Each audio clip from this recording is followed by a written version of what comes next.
1. Well, hey, Dave Molenda here, Positive Polarity Podcast. Hope things are going awesome for you this week. As you know, I scour the world to find the best people to give us the best feedback that they possibly can. And I found somebody this week that says it's okay to cocktail at work. So I'm super excited for that because everyone needs a reason to cocktail at work, right? But this is not the normal type of cocktail that we're normally talking about. This is a marketing cocktail. And so I'm honored to be hanging out with Amanda Kemmel. How are you today? I am great. How are you, Dave? I'm good. Thanks for hanging out with us. And you are an independent marketing consultant and strategist. So I'm excited to unpack this topic today because it's one of these topics that absolutely every company, if they have a customer, they need to address this in some way, shape, or form. And I run into a lot of people, and you probably do as well, that, think all I got to do is open my doors, get a little website up, and then I'm off and running, and people are just like lined up waiting to buy from me. And that may be true if you have a product that no one else in the world has. Congratulations. But most of us, that doesn't happen that way. So for people listening, I think of marketing as getting the phone to ring. That's my simple way of thinking about it. What's your definition, Amanda, of marketing for everybody listening today? Sure. So my definition of marketing is it's what you're doing to ensure that when someone needs the service or product that you offer, that you're top of mind. Yeah, and who doesn't wanna be top of mind, right? I mean, that's such a powerful place to be when people think of soda, they think of Coke or Pepsi, whatever. Oddly enough, Dr. Pepper just overtook the number 2 spot, so I did see somebody's doing that. something right at Dr. Pepper, right? Which is Hmm. awesome. But for the people listening today, again, we're gonna jump into this marketing idea. You call it a marketing cocktail. There's so many different things that are around marketing. So, um, again, to be top of mind is if that's the goal for somebody listening, where do we start if we haven't really embarked on a marketing journey before, Amanda? Where's a great place to start? Sure. So we actually start at the end. Okay, So we want to say what's the goal? What are we trying to achieve? So is it that we want the phone to ring more? Is that our goal? It also is who's calling us, right? We don't want telemarketers calling us or people that we don't want to talk to. So it's sure. getting the right people to call you if that's your goal. So for example, if you're a builder and you build homes, and that's the goal is that you want people to call you to talk about a partnership in building their dream home, Sure. then you want to make sure that that's somebody that can afford to build a home. You want to make sure there's lots of factors that go into that. So Yeah. it's getting it depends. So we start at the end. We start with Okay. whatever the goal is. Is it that we want foot traffic? Do we have a brick and mortar building that we want people to come in and purchase ice cream? Is it that we want people to visit our website and we want to grab their information so that we can continually stay in front of them through some sort of email communication? So every business has a different goal. So the first thing that we do is we start at the end and we decide what is it that we want people to do. So, and that's a great place to start. I also know that it can be very daunting. The only way I made it through school was with, multiple choice rather than fill in the blank. So the people that are listening, they're so busy running their business, they're so busy looking for their next, deal, they're so busy paying the rent, whatever, running a team. So I am assuming that a marketing consultant and strategist comes in and tries to fix some of that because, like I said, if I'm looking at a blank sheet of paper, what's your marketing goal? I'm already at a disadvantage because there's not choice A, B, C, D, E, and F. So are you in with people that early when they're trying to establish those goals? Absolutely. And that's a really great point, Dave, because I think what we do in marketing is we read something online or we hear about something that someone else is doing and we think that that's going to be the right strategy for our business. But the Yeah. truth is that we're not. We're just choosing that because we think it's best, but we haven't looked at any of the data behind that decision. So we haven't looked in at the competition and looked at what they were doing. We didn't look at any of the data behind, maybe it's looking at your website traffic using Google Analytics. So we definitely don't want to just do what everyone else is doing. We want to make a wise choice that's backed by valid data. Well, and I think that Me Too strategy comes up so often. I see people shooting from the hip all the time. Somebody, my clients come to me and say, "Hey, somebody called me and they want to do this." And so they're going in this direction. And then an hour later, they're going in a different direction. So starting with a goal, I'm assuming once you have the goal, then you're working your way backwards, which you could technically call a marketing plan, which again seems to be very loose in today's world.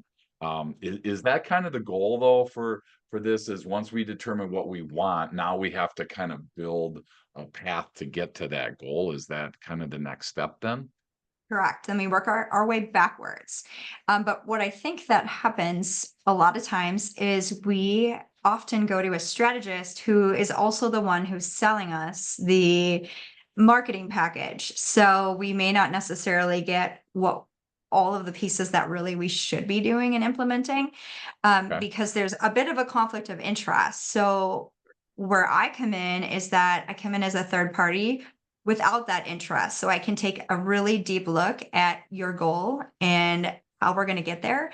And then, we'll help you to implement the strategy that we've presented. But we're looking at the full picture. So whether it's yard signs or even sending thank you notes as part of your marketing strategy, there's so many pieces. So I'll help you to put that together. So we'll start at the back and we'll move our way to the beginning. And we always Oh, start with the lowest hanging fruit. We always want to sure. start with what's simple. Sure. Well, and I think that time comes into this like immediately in my mind. It's like, okay, if I had time, like you just said, handwritten notes, handwritten letters, I try to do them as often as I can. Sometimes time in my mind, I'm like, okay, I justify not doing it. Um, how do you like inform people listening that say, I don't have the time to do this. I don't have the time to do that. Again, I just am too busy running my business. How do you address that piece? So there's so many different tools that we can use. One of my favorite tools for just on the example of writing a card, it was actually on Shark Tank. It's called the Felt app. And you can literally buy a membership. You can go right to your phone. You can upload your handwriting, and it will literally mail a card for you for relatively inexpensive. So, I mean, there's solutions to everything. But as far as time goes, that's why we need to go ahead and we need to start with what's simple. What can we Yeah. handle? What can we get help with? What's within our budget? And then we start there. We don't want to start with the whole cocktail and all the ingredients and the sugar rim and the garnish. We want to start with what's simple and just, easiest. And so that's why every business is going to be different because we do all have a different level of time and commitment that we can put into it. So sugar rim and garnish, that must mean margaritas. Am I making that connection there or not? Maybe. I Maybe. don't like the salt on the rim, but I definitely like the There sugar you go. rim. So Oh my gosh, I love it. So before we go any further, I kind of want to just dig into your past a little bit because you obviously have a ton of knowledge, and as being a strategist, it wasn't like you just woke up one day and said, "Hey, I want to be a strategist." So where did this come from? Where did this passion come from for you? Share with our listeners, that journey if you would. sure. So I actually will say that I started my sales and marketing career when I was 3 years old. My neighbors would have me come on over to their rummage sales and ask that they would call my mom and have me come over because I would upsell all of their items at their My rummage gosh. sale. I Oh know, no. crazy, right? So I've always had a passion for coming up with ideas and talking people into things, which sales and marketing work together. I then actually have a degree. I have a double major in education. So I taught kindergarten in my early years for about 6 years. Some people say you taught kindergarten and now you're in marketing. But the truth is teaching is just like marketing because you're presenting information to these young children who then need to retain that information. It's the same way that marketing goes. It's, are they going to remember those topics? Are they going to be top of mind when they come up again? It's the same concept. I then moved into um, being the executive director of a local home builders association. So I did that for almost 8 years. And then for the last 5 years after that, I worked with a marketing agency where I did lots of strategizing. And that's what brought me here today. Wow. So 3-year-old kid, I gotta ask, did you make commission on any of this or were they No just commission, Dave. oh my Nope, God. but I can make everything look good. You need to have this, right? This Who's brooch. gonna say no to a 3-year-old, right? Right, Well, which is I'm exactly. assuming why there's dogs and kids and stuff on a lot of commercials today. It's a total sidebar, Dogs, but they sell. that's crazy. Um okay, so let's say we have this goal and whatever the goal is that you helped us establish. Now, is can the goal be like a project specific versus a big company goal? Are there like smaller sub goals that you can have as well?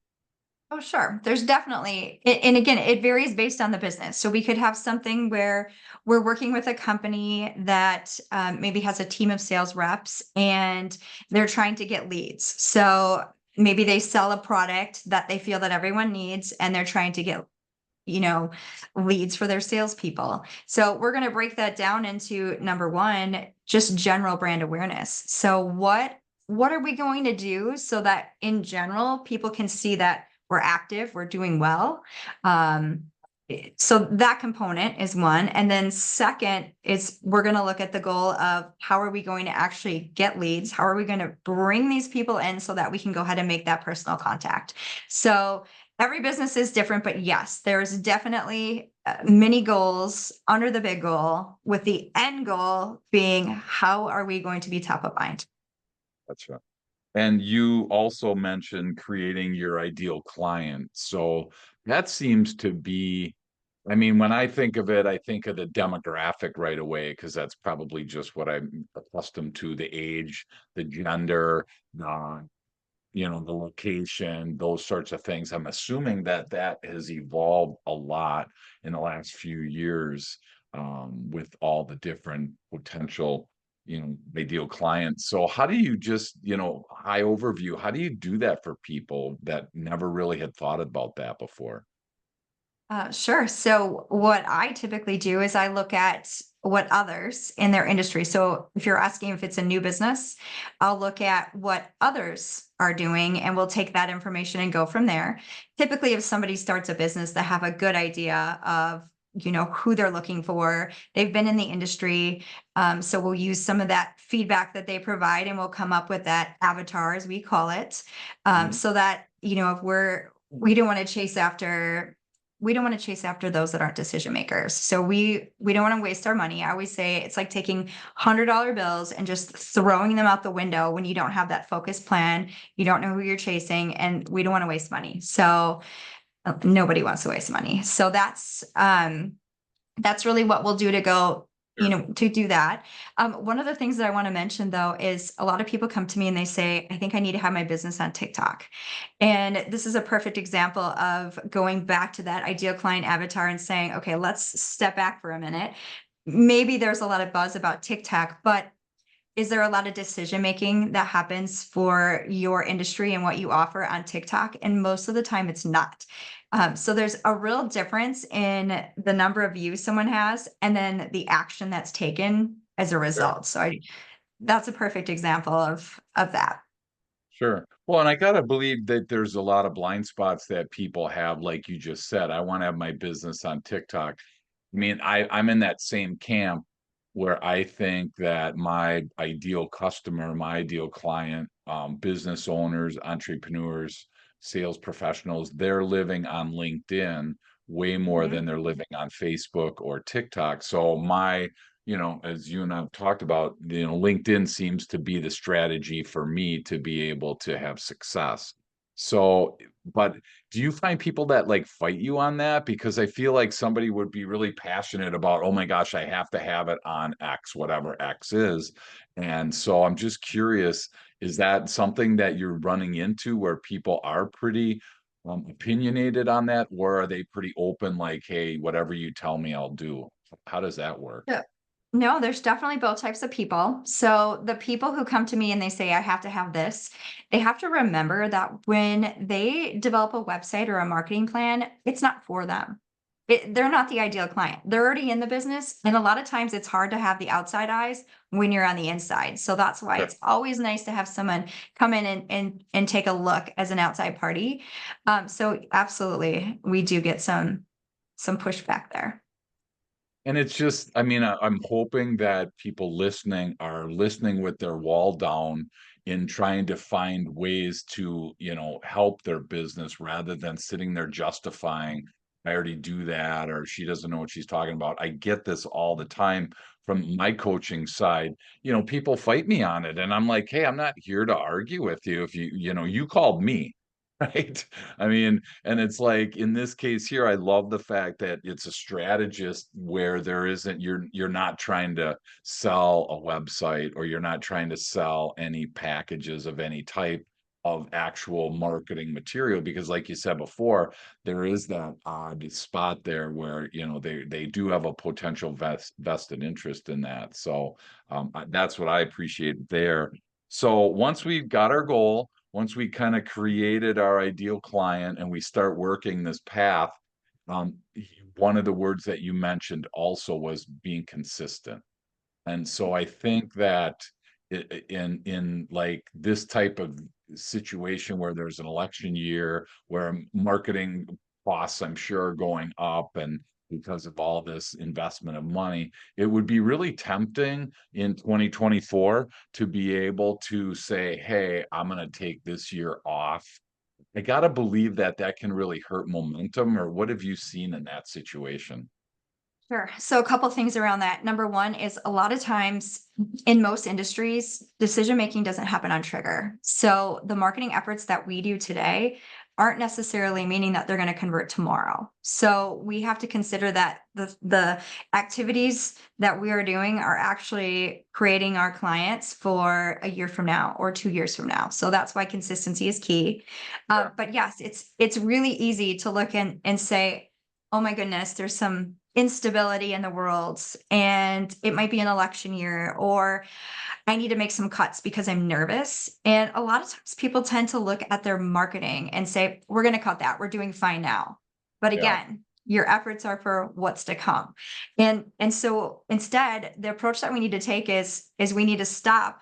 We need to evaluate what we're doing and see if it still makes sense. So a lot of times we get stuck in the pattern of what I'll call assembly line marketing. And that's where we're just stamping it here, stamping it there, and we repeat. And that's actually a death sentence for your business to keep doing the same thing over and over and over again. Because sure. in the realm of marketing, it changes by the day. I could give you the hottest piece of information today, and tomorrow it might be different. So Sure. it's consistency and relevance that we need to just make sure that we're evaluating what we're doing and make sure it still makes sense. Well, and so that even, I mean, that kind of complicates it even more in my mind, because that's making a real strong case to have a strategist on my speed dial, because again, yellow pages probably is not working for most people anymore. And so It just whatever the next piece is, and it went to, Yahoo back in the day, and now it's probably Google or Bing. And then there's going to be AI, like we're going to talk about in a little bit. So, I mean, I feel, how do I get the return on my investment? Let me ask it this way, because I'm gonna, if I'm listening today and the realization is that I need to assess where I'm at. I haven't looked at my marketing in a bunch of years, and I want to reconfigure something. It feels like that's going to be expensive, and so how do you help the average business owner with their ROI discussion?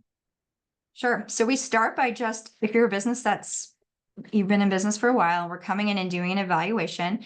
Then what we're going to do is we're going to come in and we're going to look at the whole picture. So we're going to look at your website. We're going to check out the traffic.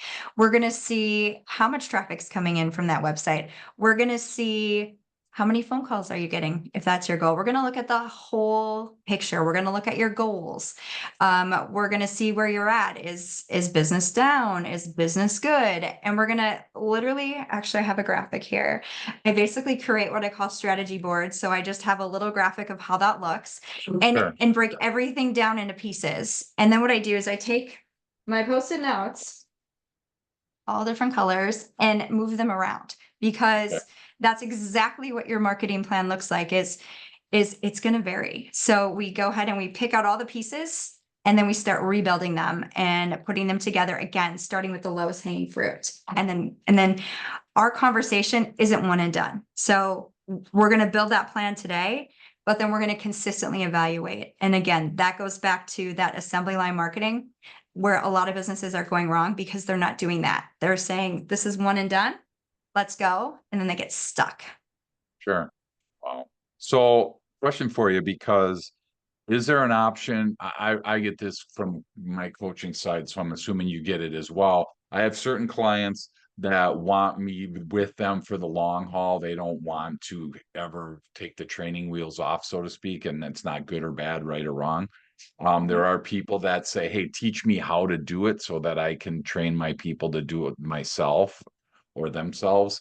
Is your kind of niche the same way, where you can either be with somebody for the long term if they want to just delegate and download stuff to you? Is that an option?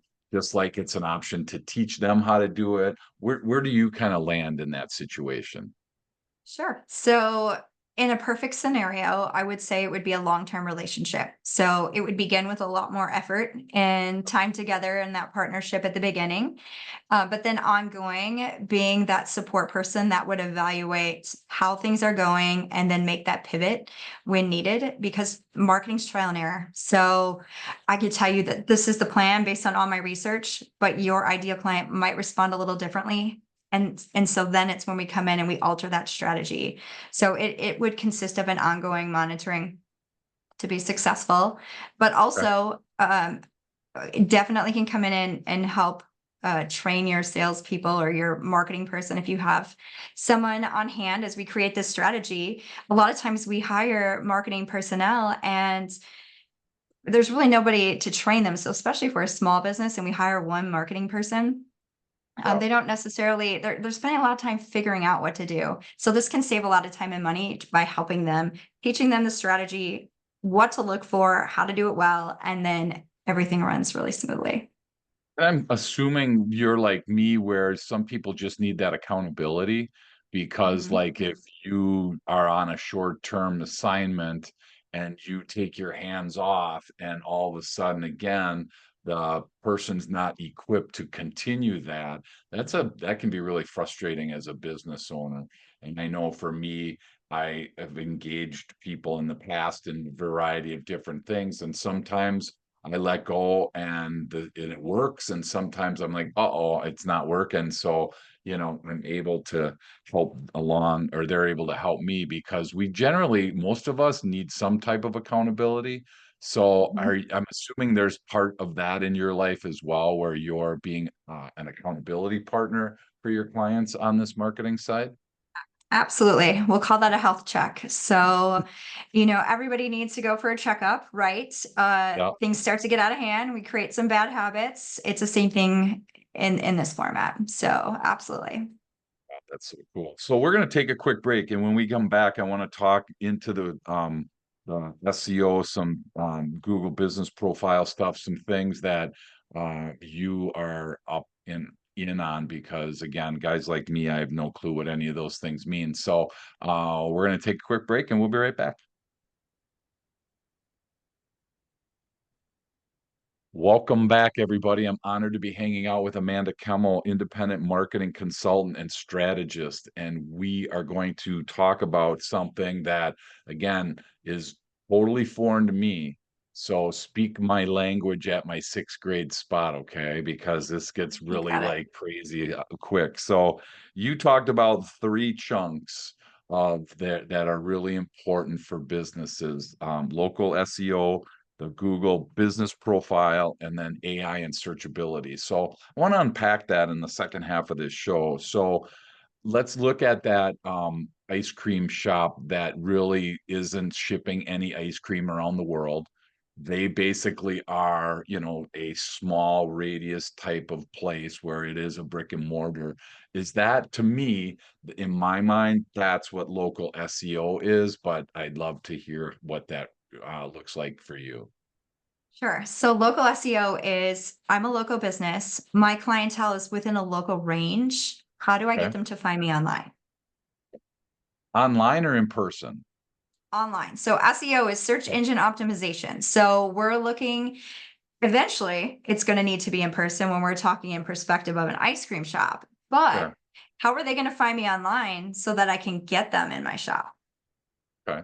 So if we wanted to, pick, I don't know, pick a, let's use your home builder. Well, that's a little local. So somebody like you're a marketing strategist and you can go pretty much anywhere in the world. You can on Zoom like we're doing now, you can pretty much do this anywhere. So if Mhm. I typed in marketing strategist or I want help with my marketing or whatever I want to type in, how does that then end up me finding you in that spot? Sure. So that's a bit of a loaded question because I have to look at my personal goal. And my personal goal is that I can only work with so many people. Okay. But being that it's a national brand, I'm now up against every single person in the nation and even the world that Yep. would consider themselves a marketing consultant and strategist. What makes the ability to be found online a little bit harder.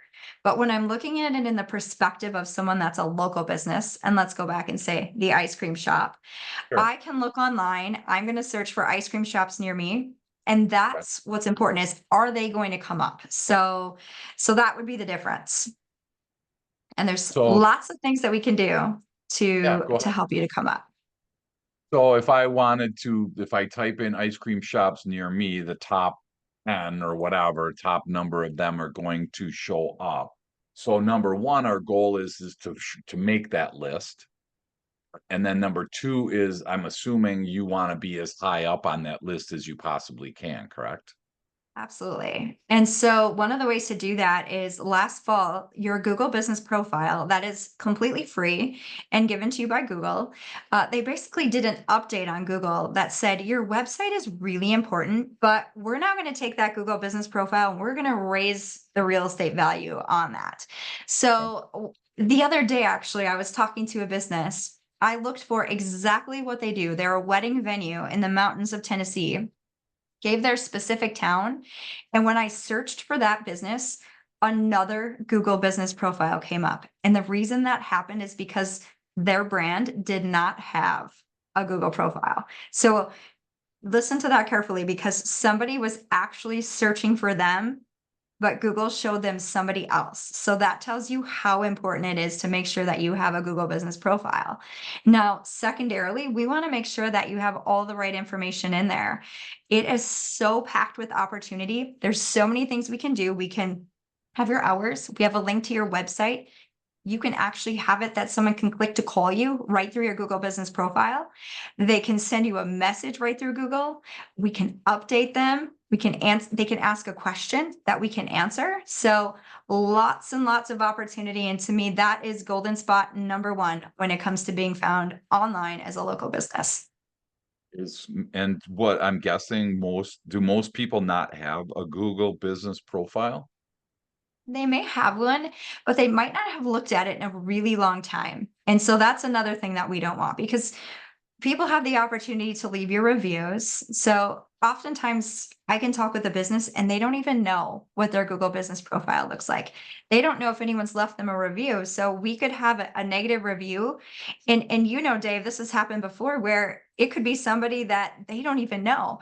I've talked to a client where they had a UPS man come in and they had a dog in the building and the dog they were offended by the dog, so they went and left the business a bad review, and it had Sure, nothing to do with how the business operates. So what's sure. great about that section is that also within that Google Business Profiles, we have the opportunity to respond to those reviews.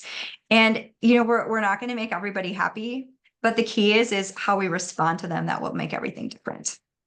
So the first piece of homework for people listening then is to review their Google profile. Is that just by going to google.com and then in the search bar, just type in your company name and see what shows up over on the right-hand side? That's exactly right. And sometimes if you can't find it, if you have a Gmail and you've got one created, you just go up to the corner of your Gmail and that Google Business Manager will be an icon choice for you to look at. Okay. Sometimes I run into So people that have a Google Business profile, but they don't have access to it. So you want to make sure that you are an owner on your Google Business profile. how do you not be an owner? Did somebody else set it up for you and then took ownership? Sure. So Google's recently changed the way that they set up a profile. And previously, anybody could set it up, but then they would validate it to make sure that your business was legitimate by sending you a Sure. postcard. Then Yeah, you needed remember to that. call the number. Remember that? Yep. It was a Yeah. lot easier. Now they're getting a lot harder because we've had a lot of people setting up Google business profiles that maybe weren't reputable businesses, and they're trying to protect that. So Okay. now what they do is, I mean, it has been where you have to take your cell phone or your computer and you have to go and make a video live right Mm, there to prove your business. So that verification process has definitely changed where it's going to be harder for an outside party to do that. But if you created your profile back in the early part of a few years back, yeah, it is possible that someone else may be an owner of your account. gotcha. So, and like you said, there's a variety of things to look for. Do you then, so if somebody's listening and they either want to change their profile, update it, don't have one, do people like you, and in this case, do you jump in and help people with that? Or where would somebody go listening if they're not happy with their results that they're seeing? Sure. So absolutely, I could do a quick audit and review that. That is, again, one of those low-hanging fruit items that is easy to do. Can give them some tips on how to improve that. It really does not take very much to do. And when you give a little love and attention to that Google business profile, so if you're creating a post on, say, Facebook, Instagram, or LinkedIn, you can Yeah. go right on your Google business profile and share that same update. And you will see that Google will basically, your traffic is going to go up in a straight line. It's going to go up like a mountain because Google loves when you pay attention to its products. And that's a perfect example. Well, and it's funny because just in the last week, I Googled a restaurant that I wanted to go to, and it was owned by somebody we both know. And so I said, I looked and it said it was open from 11 a.m. to 2 p.m. And it just seemed weird. So I reached out to the owner of the company and I'm like, hey, I took a screenshot and I said, this is what's showing up. And he's like, oh my gosh, we're open 4 to 10. So somehow there was some miscommunication, but I just think about all the people that tried to Google that restaurant in a nice part of our area and saw 11 to 2. And so they're like, well, they're either they show up at 11:30 for lunch and it's not open, they get frustrated, or they don't show up at 4 because they don't think it's open. So I mean, it's free to review your quote. It's free to have that business profile through Google still, correct? Yes, and that's just such a good point is that we think about if our hours, maybe they were different at one time, we think to change them on our website, but we don't think to change them everywhere else. And Yeah, in order to get to that website, if I'm searching for somebody, that Google business profile typically comes up right there. So they're saving me time of having to go online and hunt for those hours. So it's yeah. super important to make sure that that information is accurate or you're going to lose a customer. Yeah, no kidding. So does Bing, because I know you're a Bing person, so does I'm a big Bing kind of have person. the same layout, same scenario then? Yep. So Bing does have a business profile, absolutely. But I would definitely tell you, even though I'm a Bing user, really 91% of the searches, this is data from January of this year, 91% of searches still happen on Google. So it's still the number one search engine Sure. that people use. So really great homework today to be able to make sure that you're business profile on Google is 100% up to date. And then again, if you have questions, we'll give Amanda's information out at the end. But I think that's where it's so helpful to have somebody else, a third party look at this, because you'd have some ideas, like you said, of doing it, adding this to that, adding that. Like on mine, you can access my calendar. So if somebody wants to do a 30-minute session, or they have a question, they can jump right on my Calendly and, access that. So I love that piece. I love not having to worry about knowing everything. I just ask people like you, and then you jump in and give me some great feedback. So I think that's the power of having a marketing strategist on your team, so to speak. So we talked a little bit about local SEO. We talked about the Google business profile. The third one is the latest and greatest. Everybody's talking about AI and searchability. So what's the latest up to date on AI when it comes to marketing? Sure. So I'm going to share two things today on AI. Yeah. Number one is I am very skeptical of AI. I have been from the beginning, just because it concerned me in the fact that if we use AI all the time, we're not going to we're going to stop thinking critically, and so we want to make sure that we use it wisely. So I always want to give this disclosure before I Sure. talk anything AI. Secondly, I'm coining a phrase, and it's called AIE. So it's like, that's a little when I add an E at the end, like it's a little fishy, right? Yep. Well, Yep. I'm gonna peg the term AIE, okay? And so what's happening is that AI is a great tool, and I consider it like an intern. So Sure. it's great to brainstorm with, hunt for ideas. You can even take something you've written, slap it in AI, and ask AI what it thinks to critique your work and Yeah. use it in reverse. So, but what we're doing today, and I'm seeing it everywhere, and it makes me cringe a bit, is that we can now recognize what is output from AI. And that is where I peg the term AIE. And Mhm. so I'll be scrolling through LinkedIn or Facebook, and I can see a business that AI has some words that it uses on a regular basis, or it likes to just kind of carry on in some of its copy. And so my word of advice here is use it as a tool, but don't copy it verbatim. Use it as a starting point, and then change it to reflect you, your personality, and your brand. Well, and So that's funny because we do a lot of speaking around the country, and so it's become easy to ask AI to help me improve my topic, improve my description of my topic. So I totally can see what you're saying. But like you said, it feels like it like exhausts almost too much. It over, does it there. Um, are you using it from a marketing perspective if you're trying to find some words, to describe a product or a service? Are you using it in some fashion right now for yourself? sure. So, absolutely. So, one of the ways that I like to use it is I personally love to write, and messaging is really important to me. So, a lot of times I'll have an idea in my head, but I maybe can't get the words together because, you can't be on all the time, right? So, Yeah, I'll take that, I'll put it in AI, and I'll say, give me 10 examples of another way to portray this message. I typically like to speak in a professional manner. I don't want anything to have a lot of description, because as I mentioned earlier, AI likes to add a lot of filler words, I'll call them, and sure. I don't want that. So a lot of times I'll put that in there, and I'm not going to copy and paste that, but what I'll get from that is I'll be able to grab a couple of maybe a fragment of a sentence that I think is really, really good that will just amplify my work even more. So that's how I use AI. I'll also use it to help brainstorm some ideas. So maybe I'm stuck, looking for some ideas on, maybe I'm working with a brand, and I'm looking for, I can't think of one offhand, of course, but I'll put it in AI and just ask them again, just as like a brainstorming partner, kind of like a little meeting, and Sure. see what they give me. And sometimes they give me really great things, and other times I'm like, X, we're done. Yeah. And you had So mentioned in one of the talks that I sat that you did about AI, you talked about there's a lot of emojis that generally show up in there as well. Is that another way to see that AI is involved?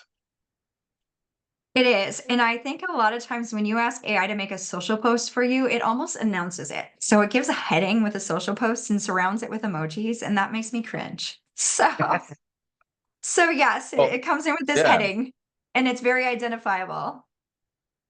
So is oh, I never even thought of that, I guess, that you can so you can just make a post. What do you go to like a AI site and then type in what you want and then copy and paste it? Is that what people are doing?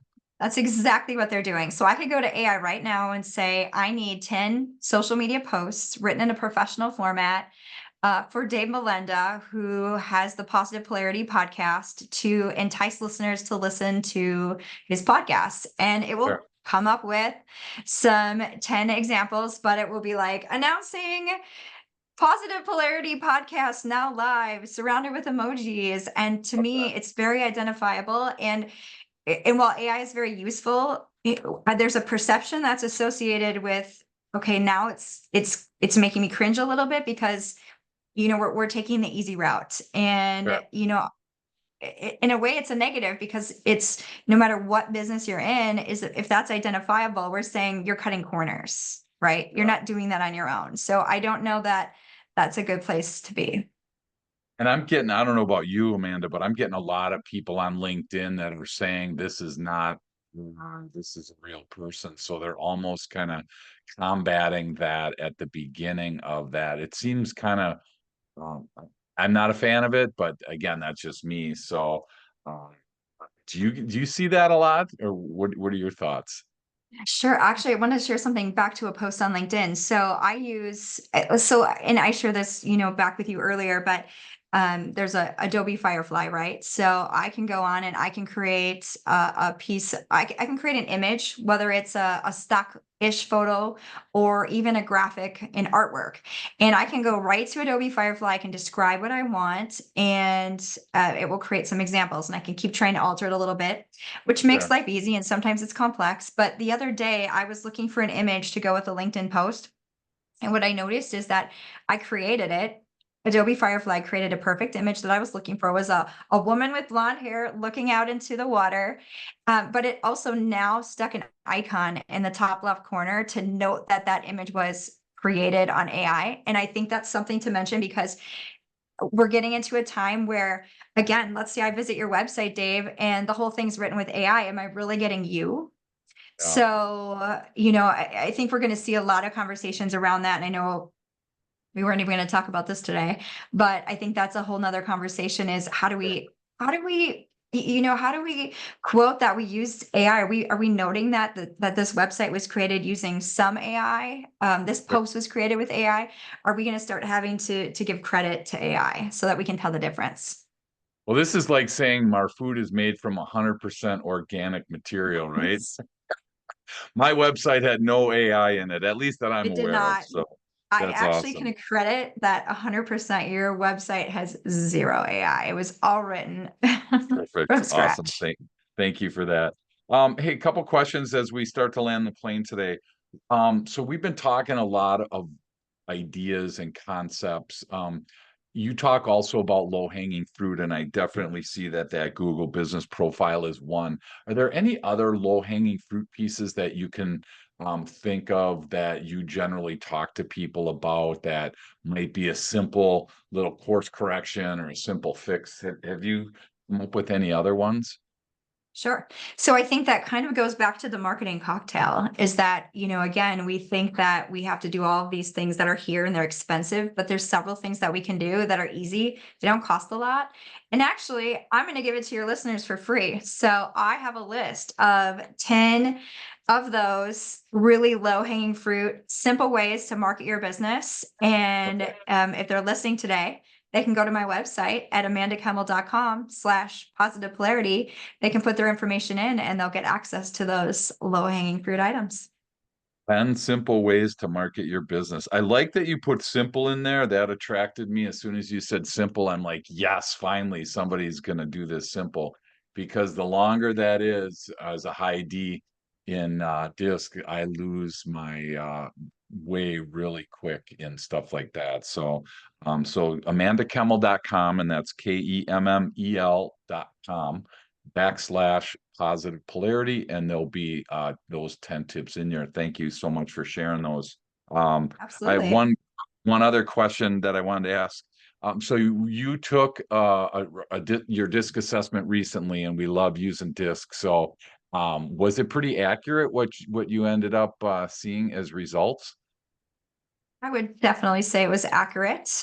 Being a high I, people are important to me. So I love everything is about building relationships and partnering together. So I will tell you though that I took it a few years back and my D was a bit higher. It's come Okay. down just a little bit. So And we talked about that before the show, and it's possible that, like we said, results become less important as those relationships become more important. So, you know what? And I think the cool part is knowing more about yourself is a really important piece. And we love doing that at Positive Polarity to help people learn more about themselves. So, thanks for taking it. Hope it helps you. What's your tip of the day as we land the plane today? So maybe it's something that we talked about. Maybe it's something on your heart that you just know somebody needs that's listening right now. But just want you to share your tip of the day if you could. sure. So I did have a tip of the day down, but I'm going to change it. So, my tip of the day is, I'm going to go back to what you said earlier, and it's about consistency, but it's just start somewhere. So we might look at marketing and we might think this is so overwhelming and it's just too much. But if you have 5 minutes, and I can guarantee that everyone has 5 minutes, there is something that you can do in that 5 minutes that is going to help you grow your business, whether it's just going on Instagram and engaging with your following or adding followers or commenting on people's posts just to get some traction and visibility. You can start simple. Just do something to start. That's my tip of the day. That's awesome. And if you want to start somewhere, go to amandakemmel.com /positive polarity. Because if you're like me, I'd be like, okay, where do I start? So we gave you the 10 simple ways to start. Between now and the time that you download that, go to jump on your Google business profile and make sure it's up to date. Make sure it's in alignment with your website. Make sure your website's up to date is also another one.